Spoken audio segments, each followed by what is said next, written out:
Muito obrigado por escolher o Ministério de Vídeo e Áudio do Templo Batista Maranata.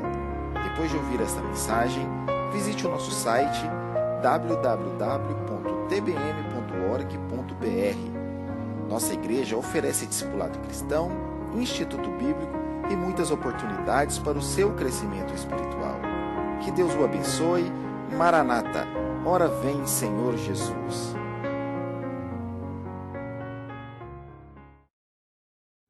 Abra sua Bíblia, dois textos, 1 Coríntios capítulo 11, 2 Pedro capítulo 3.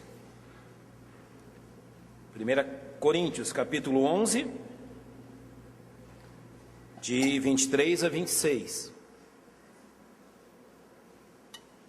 E 2 Pedro capítulo 3, de 1 a 14. Coloquemos-nos em pé, em reverência à leitura da palavra do Senhor. Eu já li no início do culto, 2 Pedro capítulo 3, eu apenas vou reler um verso, e vou ler agora 1 Coríntios 11, de 23 a 26. Porque eu recebi do Senhor o que também vos ensinei, que o Senhor Jesus, na noite que foi traído, tomou o pão, e tendo dado graças, o partiu e disse: tomai e comei, isto é o meu corpo que é partido por vós, fazei isto em memória de mim. Semelhantemente também, depois de cear, tomou o cálice, dizendo: este cálice é o novo testamento no meu sangue. Fazei isso todas as vezes que beberdes em memória de mim. Porque todas as vezes que comerdes este pão e beberdes este cálice, anunciais a morte do Senhor até que venha. 2 Pedro capítulo 3, verso 9. O Senhor não retarda a sua promessa, ainda que alguns a tenham por tardia, mas é longânimo para conosco, não querendo que alguns se percam, senão que todos venham a arrepender-se. Nosso Deus e nosso Pai, nós louvamos o Teu nome, cantando hinos, falando sobre a salvação em nosso Senhor Jesus Cristo e a viva esperança do Seu iminente retorno.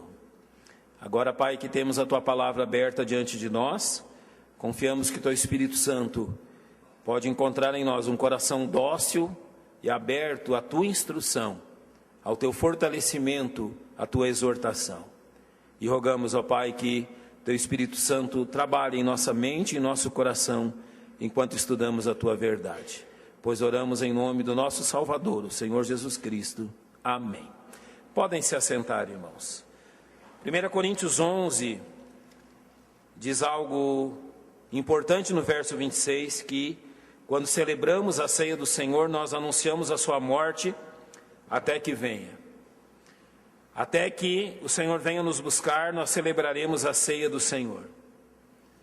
Este memorial, a sua obra em nosso favor, perderá a sua importância quando o Senhor vier e nos levar para junto dele. Temos a certeza, pela palavra de Deus, que Ele está no nosso meio.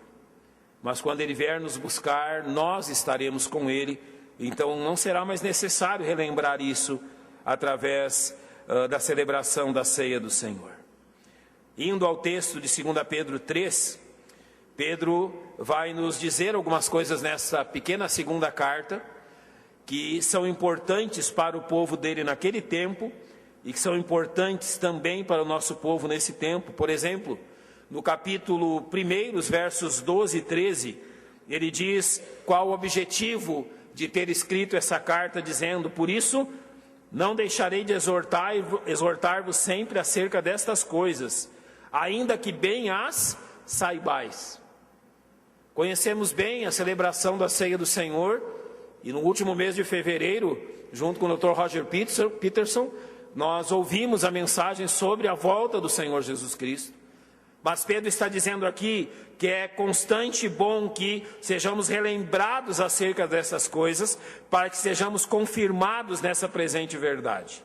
Então ele diz no verso 13: e tenho por justo, enquanto estiver nesse tabernáculo, despertar-vos com admoestações. Ou seja, a mensagem da volta do Senhor deve ser constantemente relembrada ao seu povo. No capítulo 3 dessa mesma carta, nos versos 1 e 2, ele diz: amado, vos escrevo agora esta segunda carta, em ambas as quais desperto com exortação o vosso ânimo sincero, para que vos lembreis das palavras que primeiramente foram ditas pelos santos profetas e do nosso mandamento, os apóstolos do Senhor e Salvador. Novamente aqui ele expõe o seu objetivo de relembrar-lhes constantemente aquilo que haviam aprendido.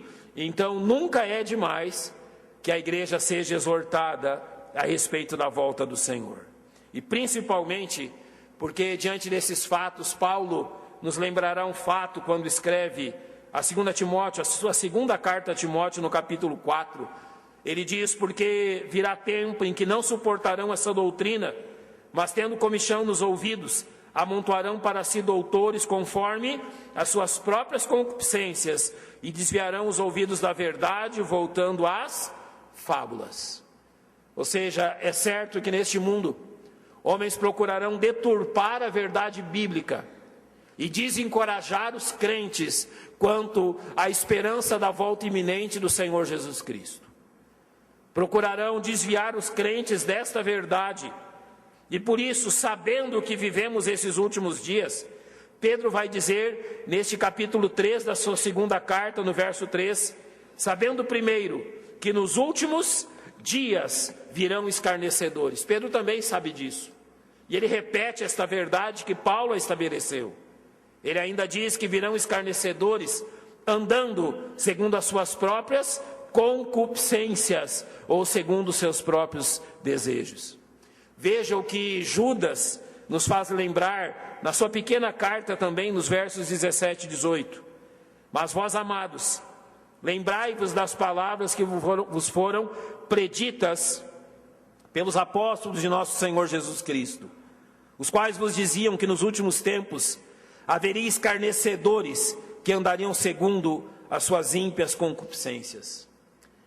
Eu creio que aquilo que vou lhes dizer é também algo comum à experiência de fé dos irmãos.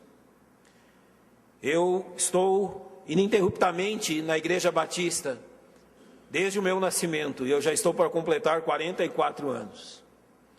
Há 37 anos conheço a Jesus como meu Salvador. E uma das mensagens que me fizeram render-se a Cristo foi quando meu pastor pregou dizendo que o dia que Jesus Cristo viesse, nenhum de nós pequenos, crianças da igreja, iríamos para o céu segurando na barra da saia de nossa mãe. E você sabe como são as crianças, logo imaginam, não é? A imagem da mamãe sendo arrebatada e a gente segurando no pé dela para irmos juntos. E sabe que isso, nos primeiros anos da minha vida, me gerou uma certa ansiedade, porque eu pensava, e se minha mamãe for arrebatada e eu não estiver perto dela? Até que eu entendi a mensagem do Evangelho, que eu próprio podia ter a certeza da salvação em Jesus Cristo, confiando nele, e foi isso que eu fiz quando ainda era criança. Mas a verdade é que 37 anos já se passaram desde que eu fiz essa decisão. E há 37 anos eu aguardo a volta do Senhor Jesus Cristo. Já estudei sobre isso, pensei e orei sobre esse fato. Os meus pais implantaram no meu coração o desejo pela volta de Cristo e a oração para que o Senhor breve venha nos buscar. Mas há um outro lado dessa história. Há uma outra parte dessa história que tanto Pedro, quanto Paulo, quanto Judas chamam de aqueles escarnecedores. Quantas vezes, dentro de minha própria família, ou de pessoas a quem preguei o Evangelho, ou de meus amigos de infância, não há aqueles que vêm zombar sobre o fato: ora, vocês falam há tantos anos que Jesus Cristo virá, e até hoje ele não veio. Aonde está a vinda dele? Afinal de contas, ele está dormindo, está de viagem, ou está por alguma forma impedido de vir buscar vocês? Vocês não cansaram ainda de esperar? Quantas vezes eu ouvi isso de homens que queriam escarnecer, não de mim, mas do Senhor Jesus Cristo. Por isso a palavra de Deus nos ensina que a celebração da ceia nos faz relembrar desta verdade até que ele venha. Nós, irmãos, como igreja de Cristo e como igreja local, jamais arredaremos o pé desta verdade central no Evangelho. Sim, nós aguardamos a vinda do Senhor para hoje, e mesmo que os homens achem isso ridículo ou zombem de nós, isso não altera a nossa fé em Jesus Cristo. Esta é a verdade. Sim, temos a certeza que Ele pode voltar ainda hoje, ainda antes desse culto terminar, porque a palavra de Deus nos dá essa certeza. Então preciso ver sobre isso 3 questões com os irmãos. A primeira delas, até que o Senhor venha, há uma aparente demora na sua vinda. Olha o que Pedro diz no verso 4 do capítulo 3. Alguns dizem: onde está a promessa da sua vinda? Porque desde que os pais dormiram, todas as coisas permanecem como desde o princípio da criação. Olha o argumento que eles estavam usando contra os crentes naquele tempo e que usam contra os crentes hoje também. Eles dizem: olha, desde que os nossos pais morreram, nada mudou, tudo permanece igual, desde que Deus criou o mundo. Há algumas coisas a dizer sobre isso, e Pedro faz. Primeiro, a promessa da sua vinda na mente dessas pessoas é algo simplesmente imaginário. Por isso que eles perguntam: onde está a promessa da sua vinda? Para eles é uma forma de nós sobrevivermos às nossas dores, ou termos uma esperança vã, ou seja, é algo da nossa mente que nós estamos apenas imaginando, estamos tratando disso como algo meramente religioso e fora da realidade. Muitos dizem que a nossa esperança da vinda de Cristo é simplesmente uma fuga da realidade e uma bengala que usamos por sermos pessoas fracas e incapazes de encarar a realidade. É isso que pensam de nós muitas vezes. Depois aqueles homens dizem: porque desde que os pais dormiram, eles estão dizendo, gerações se sucederam e se decepcionaram com isso. Ano sucede ano, geração sucede geração, século sucede século, e a vinda de Cristo não se concretiza. Quantos irmãos da nossa igreja que aguardavam a vinda do Senhor, hoje estão com Ele no céu? Foram chamados ao lar celestial antes da vinda de Cristo, mas isso não significa que foram decepcionados. Eles ainda dizem que todas as coisas permanecem como desde o princípio, ou seja, nada acontece de novo, não há mudança alguma na história. Eles pensam que a história é imutável, mas Pedro então entrará com seus argumentos. E o primeiro argumento do apóstolo Pedro é que aqueles homens se esqueciam voluntariamente da verdade bíblica. Ele diz: eles voluntariamente ignoram isto. Ou seja, eles ignoram de propósito as verdades e os fatos da palavra de Deus e os fatos históricos que demonstram que a vinda de Cristo está às portas. Pedro ainda diz que a incredulidade deles era voluntária, porque eles ignoram voluntariamente o que pela palavra de Deus. Sabe qual é o grande erro dos homens que zombam que o Senhor Jesus Cristo está demorando?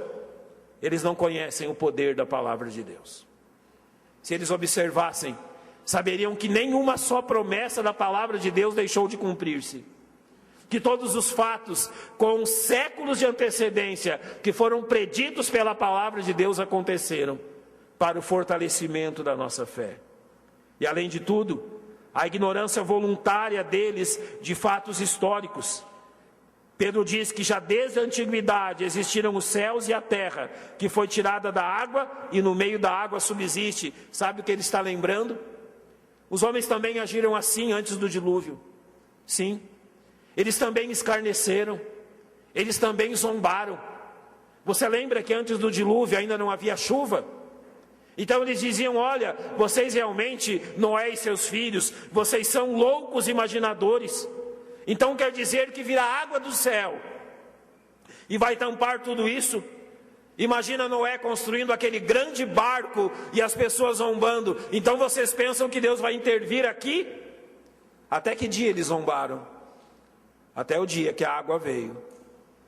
Noé entrou na arca com os seus e aqueles homens pereceram.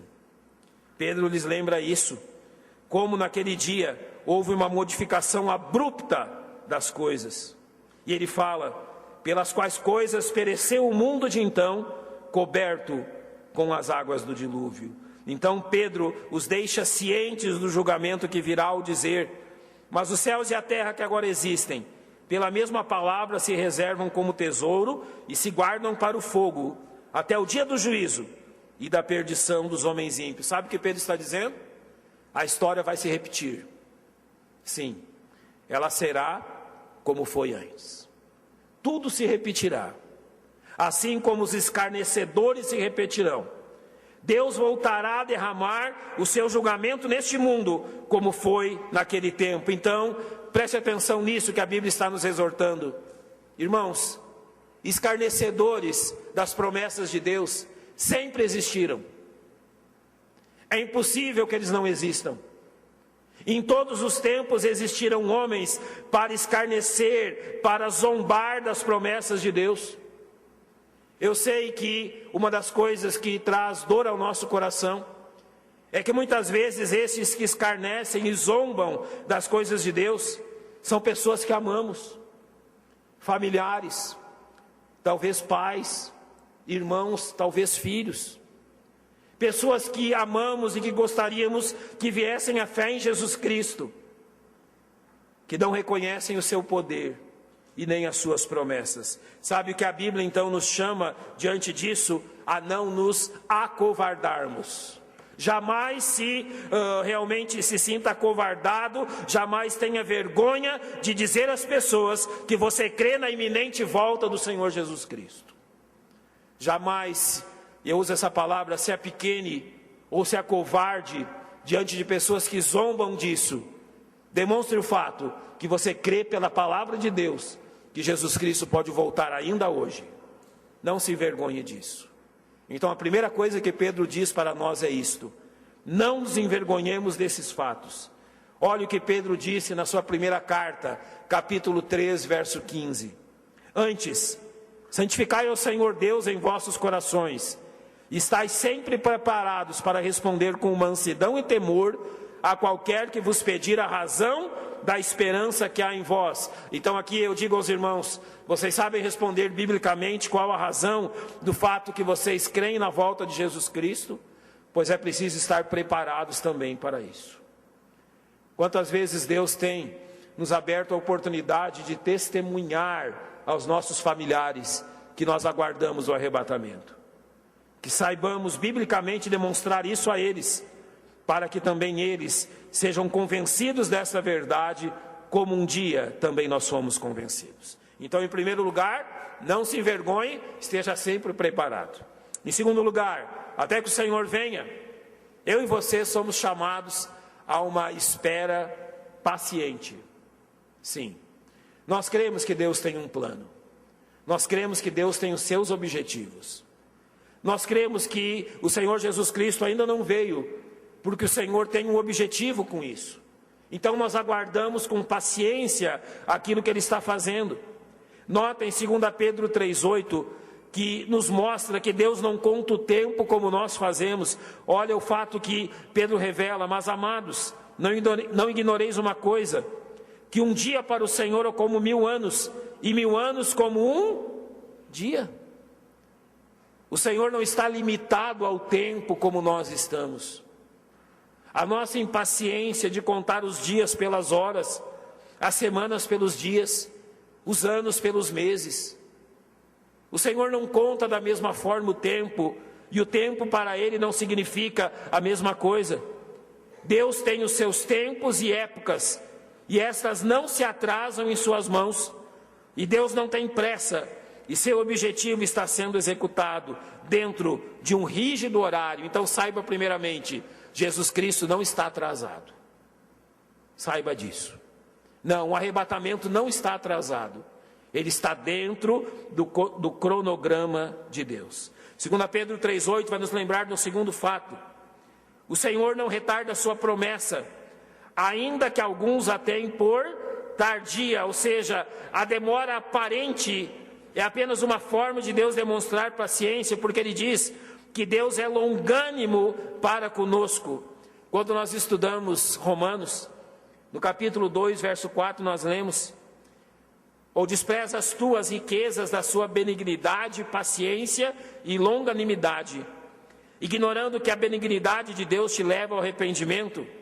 Sim, Deus tem sido paciente. Vamos fazer um exercício temporal e mental fácil aqui? Se Jesus tivesse voltado em 1993, o ano de início de trabalho de nossa igreja, quantos aqui ainda não eram crentes em 1993? Todos vocês?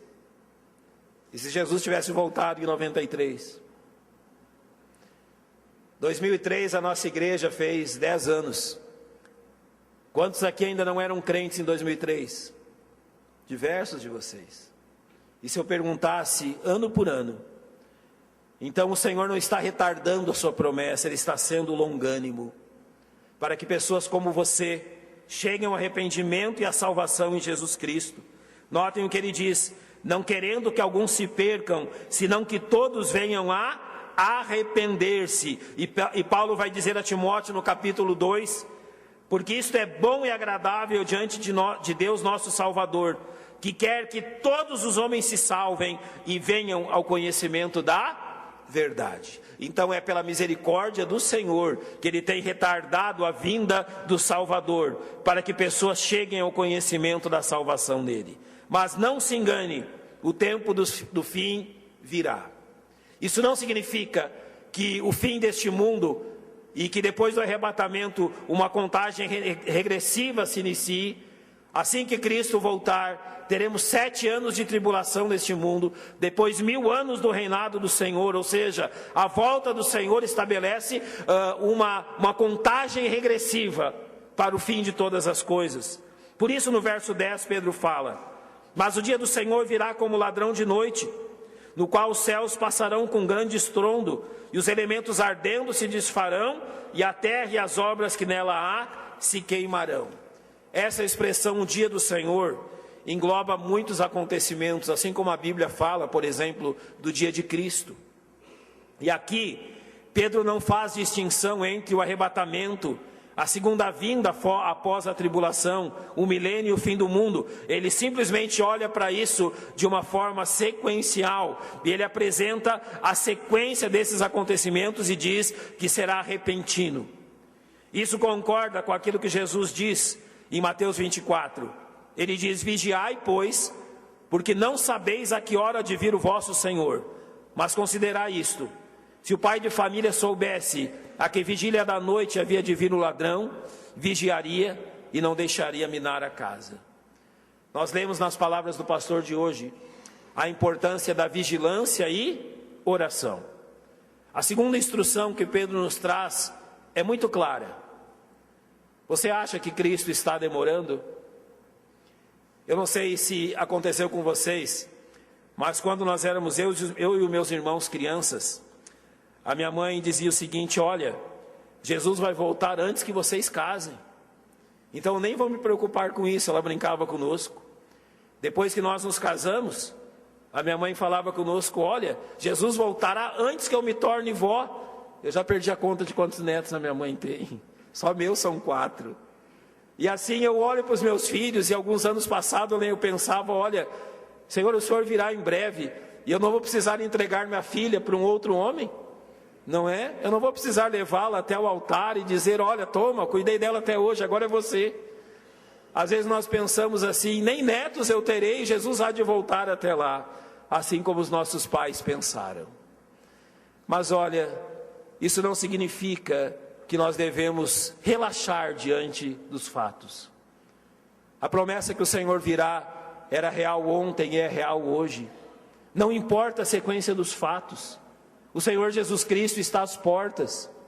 O que nós não podemos é realmente fraquejar diante disso. Antes, Pedro nos tem chamado à vigilância, assim como Jesus também fez.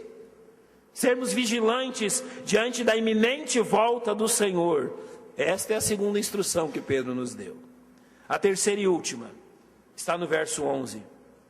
Havendo, pois, de perecer todas essas coisas, que pessoas vos convencer? Então, sabendo que isso acontecerá e que Jesus virá, Pedro nos chama a ter uma vida de testemunho. Sim. Quando o Senhor Jesus vier nos buscar, eu gostaria que você pensasse nisso. infelizmente, para a tristeza minha e sua, pessoas que eu amo e pessoas que você ama, quando Jesus Cristo vier, passarão pela tribulação nesse mundo. Meus amigos que rejeitam a Cristo, meus familiares amados, a quem dezenas e dezenas de vezes já testemunhei da salvação. Se Jesus Cristo vier hoje, esses meus amados familiares entrarão no tempo tribulacional. Um tempo de dores ao qual esse mundo jamais viu. Infelizmente, os teus familiares também enfrentarão a tribulação e todas as dores que virão daí. Sabe o que Pedro agora nos chama? Que nós vivamos vidas tais, que mesmo que eles rejeitem a Cristo hoje, que naquele tempo, depois da volta de Cristo, quando nós salvos já estivermos no céu, que eles se recordem do nosso testemunho e se recordem da nossa esperança. Esse é o melhor legado que podemos deixar àqueles que têm rejeitado Jesus Cristo. O testemunho de fé e de esperança.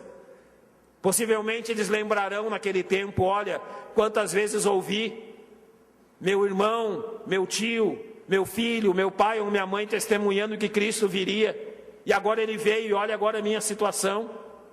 Então que deixemos um testemunho sólido de pessoas que aguardam verdadeiramente o arrebatamento.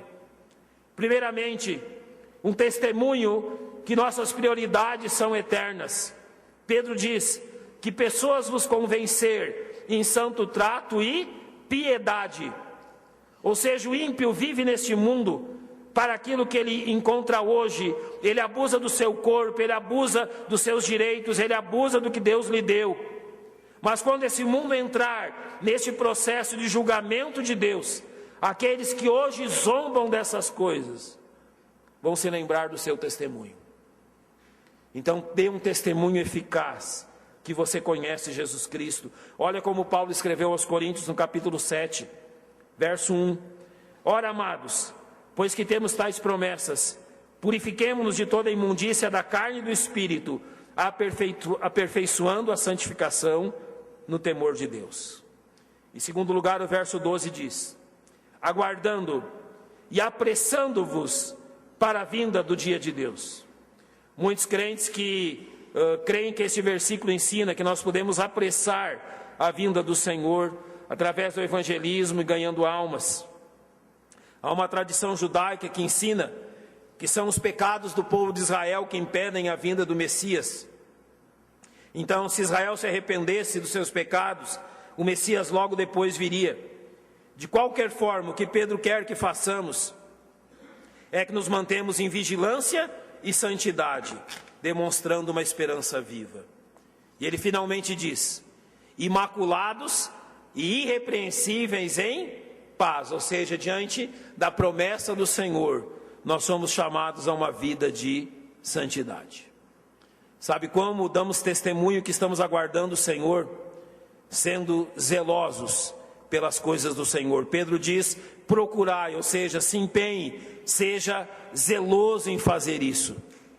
Paulo disse aos Filipenses no capítulo 1, que o vosso amor cresça mais e mais em ciência e todo conhecimento, para que aproveis as coisas excelentes, para que sejais sinceros e sem escândalo algum, até o dia de Cristo. É a isso que nós somos chamados. Sem escândalo, sem realmente nos desviarmos das marcas que o Senhor nos tem deixado como filhos dele. Por isso Pedro diz: procurai que dele sejais achados imaculados e irrepreensíveis em paz. Notem, como último texto, aquilo que Paulo diz aos Tessalonicenses: e o mesmo Deus de paz vos santifica em tudo, e todo o vosso espírito e alma e corpo sejam plenamente conservados, irrepreensíveis, para a vinda de nosso Senhor Jesus Cristo. Então, irmãos, nós temos um testemunho a dar. Um testemunho não só de uma viva esperança, mas um testemunho que isso atinge toda a nossa vida. O nosso comportamento, os nossos hábitos precisam ser moldados pela esperança da vinda de Jesus Cristo. como eu disse, que nossos familiares que hoje rejeitam a Cristo tenham gravados em seu coração o fato que sempre fomos crentes que pregaram que Jesus Cristo estava às portas. Pregaram e creram nesta verdade. Podemos concluir da seguinte forma: será que o tipo de vida que encontramos nesse mundo hoje tem de alguma forma nos acovardado diante desse testemunho? Será que aquilo que as pessoas que estão ao nosso derredor, aquilo que elas têm falado e feito, tem nos tornado covardes a testemunhar a elas que Jesus Cristo está de forma iminente pronto a vir? A minha mente infantil, quando eu estava na minha igreja, ainda criança, meu pastor sempre pregou muitas vezes sobre o arrebatamento. E certa vez ele usou uma expressão para nós dizendo: olha, aquelas marcas não é aqueles acontecimentos que se darão no arrebatamento, dizendo: pense, o anjo já está com a trombeta pronta a ser tocada, a trombeta que ouviremos nos chamando à reunião. O Senhor Jesus Cristo já está pronto para descer até as nuvens e dali nos chamar. E eu ficava como criança imaginando: olha, Ele está lá no céu com a trombeta já pronta, daqui a segundos ouviremos o chamado. Fazem 37 anos que eu espero o chamado, mas eu sei que Ele virá, não tenho dúvida nenhuma disto. Talvez num dia em que eu não esteja nem atento a isto, eu ouço um som incomum de uma trombeta, olhe para os céus e veja aquele que todos nós um dia queremos ver, e num abrir e fechar de olhos, transformados todos nós. E eu fico imaginando naquele dia os nossos amados irmãos que morreram em Cristo, irmãos que amamos, irmãos membros desta igreja, irmãos de minha família, de sua família, que morreram aguardando o arrebatamento. A Bíblia diz que naquele dia eles ressuscitarão, e nós juntos transformados seremos arrebatados. Irmãos, jamais tenhamos vergonha disso. Isso não é uma fábula, isto é a mais patente verdade da história. Assim como Jesus Cristo veio, morreu e ressuscitou, Ele virá para nos buscar. Celebramos a ceia até quando? Até que Ele venha. Lembremos disso nessa noite enquanto celebrarmos a ceia do Senhor.